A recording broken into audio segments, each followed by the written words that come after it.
थेट जाऊया साताऱ्यामध्ये. आमचे प्रतिनिधी तुषार तपासे आपल्याबरोबर थेट जोडले गेलेले आहेत आणि जाणून घेऊया काय नेमकं साताऱ्यामधलं वातावरण आहे. तुषार, काही वेळामध्ये आता मतदानाला सुरुवात होतीये, हळूहळू नागरिक येऊ लागलेले असतील. साताऱ्यातल्या लढतीकडे सुद्धा संपूर्ण राज्याचं लक्ष आहे.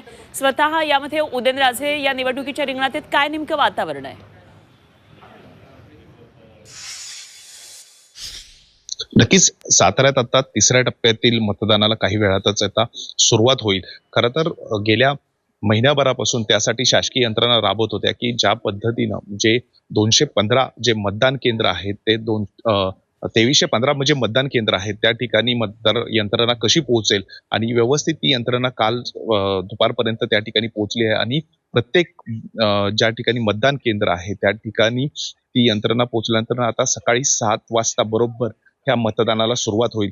मी आता साताऱ्यातील जे अनंत इंग्लिश स्कूल आहे त्या मतदान केंद्रावर आणि याच मतदान केंद्रावर बरोबर उदयनराजे 7:07 इथं येतील आणि आपला मतदानाचा हक्क बजावतील.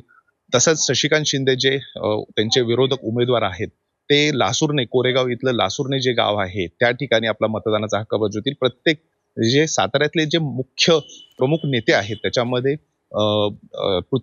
माजी मुख्यमंत्री पृथ्वीराज चव्हाण असतील, श्रीनिवास पाटील असतील, त्याचबरोबर मंत्री शंभूराज देसाई असतील, हे आपला मतदानाचा हक्क बजावणार आहेत आणि ह्या प्रत्येक ठिकाणी पोलीस बंदोबस्त मोठ्या प्रमाणात लावण्यात आलेला आहे.